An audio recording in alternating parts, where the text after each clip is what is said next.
chisels, planes, drill bits. We all have so many things that need sharpening, and I don't know if you're like me, but to me sharpening is like cleaning up. It's something that's got to be done, even if you don't like it. I don't like it too much, but I do like sharp tools, and the sharper the better. I like them absolutely pristine. So I've nurtured my way of sharpening tools so that I can get this nice pristine edge the quickest possible way with the least amount of fuss. And I want to pass some of this on to you. So I've decided I'm going to do a few videos covering different aspects of sharpening. Now I can sharpen hand saws, I can set the teeth and sharpen them up, but I'm not going to. I'm not going to cover that because we've got hard points. What do we want to sharpen them for? And if you do want to sharpen them, send them away and get them sharpened. Life's too short to spend doing such silly things. Drill bits, again, I've got the gear, I've got the jigs to sharpen them, but what for? They're not that expensive, and a nice new sharp drill bit is perfect. If you want something that's got a different pitch on it, fine, you can regrind and do yourself. So I will be covering such things like that. But generally, normal twist drills, I'm not going to bother. Flat bits, Forstner bits, yes, these need sharpening, and they are a little bit pricey, so it is worth doing. But my main concern is the chisels and the plane irons. Restoring them from bad condition, bringing them up to a nice workshop pristine edge. I do a lot of work out on site, so I do have separate chisels and planes that are just for working on site, not in the workshop. These get abused quite a bit, but still out on site I need that edge, so I need to be able to bring them back in and put them back to that pristine condition reasonably quickly. So I will be able to show you from the worst possible condition of a chisel to bringing it up to a good workable edge. Before we get started on that though, we need a decent setup to sharpen. You don't want to be dragging loads of stuff out all the time. Oily messes everywhere, water all over the place in your nice workshop. So you need a setup, and that's what I'm going to be doing first. First few videos I'm just going to be making myself a sharpening system, a setup, a sharpening station where everything is organised, orientated and simple. Now what I've got is quite a collection of various stones. The general oil stones, we have various different grades, some of them even two-sided. The water stones, we have a standard stone type water stone, and we have the diamond impregnated water stone, which is the ones I prefer. I like these ones, they're hard wearing and they act fast. We have water stones with curves, so you can do your wood carving chisels. We have little portable flip out ones. Portable flip out ones that you can carry around with you and sharpen tools on the move. Many different ones of them. And finally we have the leather lapping tool that's homemade, but as long as it's good strong leather, it'll do the job, just for putting that fine finish on. Now the intention is to orientate it all around this cabinet, which I've already started many years ago setting up, but didn't ever finish. In the bottom I've already got a drawer full of all my little jigs, lots of them. In there many other things, again here, all honing guides and various other jigs. But at the top here is what I set up originally with boards like this, slid in, and on there was screwed my oil stones or water stones, whichever ones. And I just slid it out and did the job. That's one of 3 that I've done. The other 2 I never actually got to do. I left them. But still, I had to take it out, I had to clamp it onto a surface, and it was not that convenient, so I want to make it more convenient. So what I've done first is I've just cut some waterproof board. These are going to be the new slide out shelving that I'm going to mount my stones onto.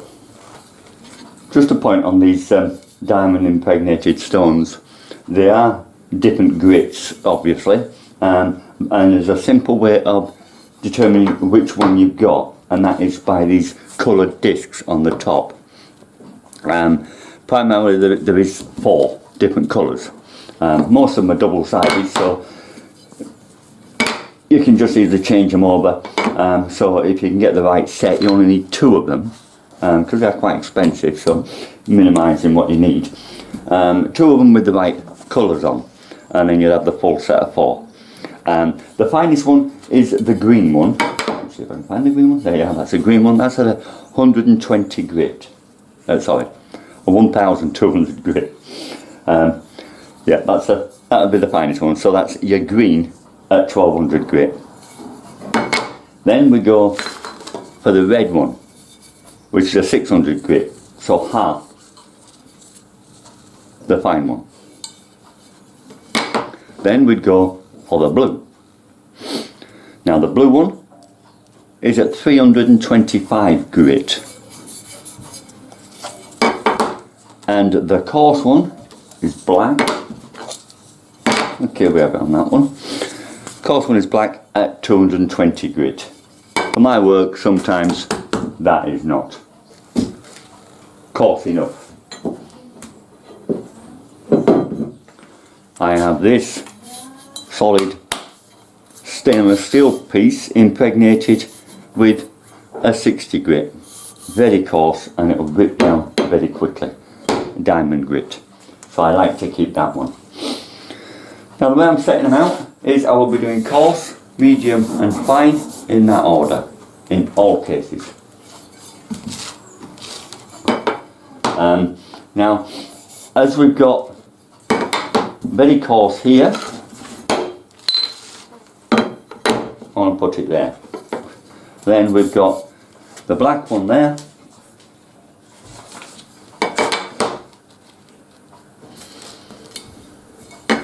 Then the blue, then the red. The green I'm not going to bother, because I've got a fine metal one.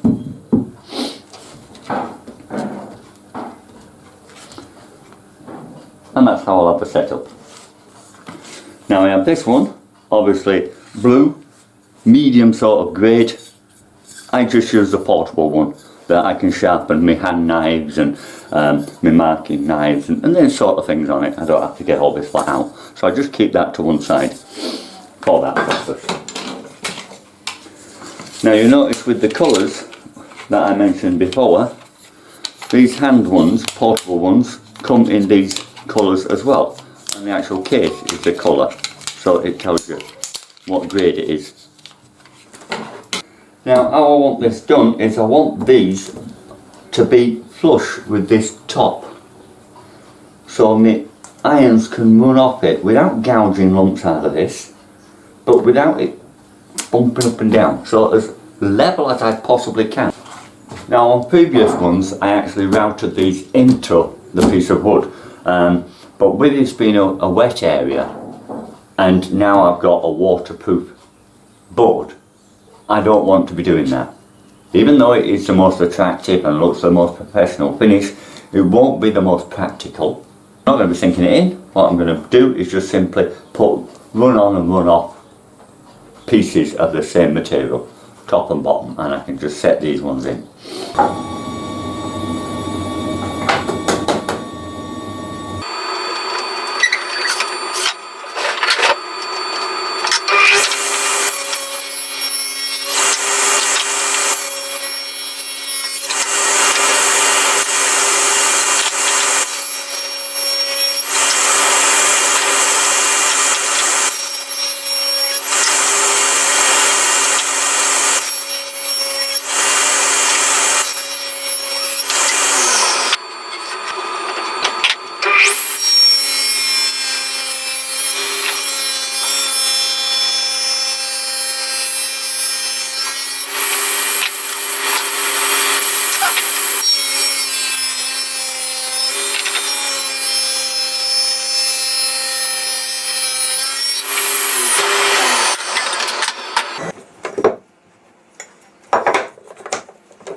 Okay, now as you can see I've progressed a little. I've got the drawer now as a front on it. Not a great mega upgrade, but it was somewhat unfinished. The drawers, the slide out drawers or slide out shelves. The first one that you saw me working.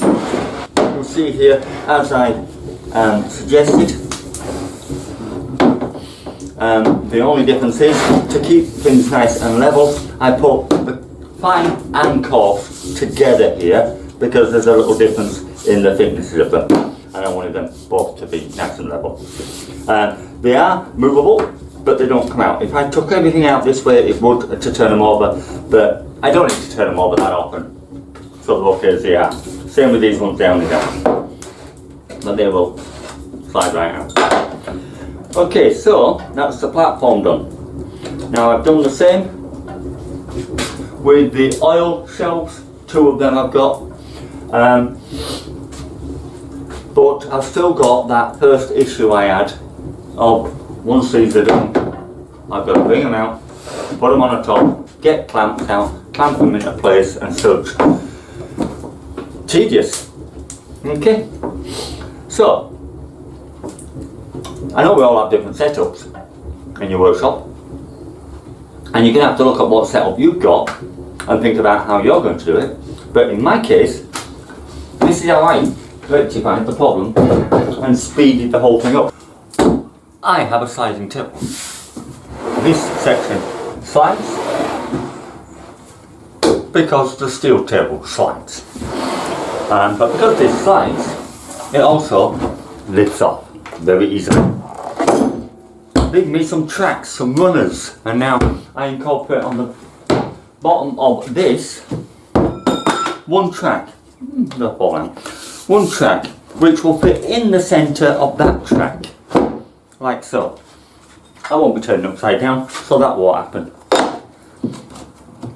But it's quite simply a case of lift that off, put this, drop it in place. It can't go nowhere. I don't need any clamps. Working these, no problem. I'm working that, I just slide it to there, and I can work that very easily. Yeah, it's my simple solution to the problem. What yours will be is up to you. But now I can just, when I want to sharpen something, slide the shelf out, drop it on here, sharpen away, and then put the thing back again and put my table back. It's almost easy as opening the cupboard door.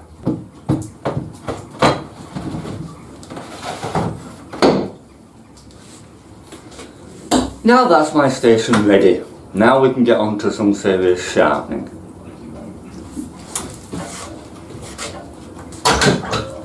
But that's enough for this video. Right, well thanks for joining me. I'll see you again next time. Bye for now.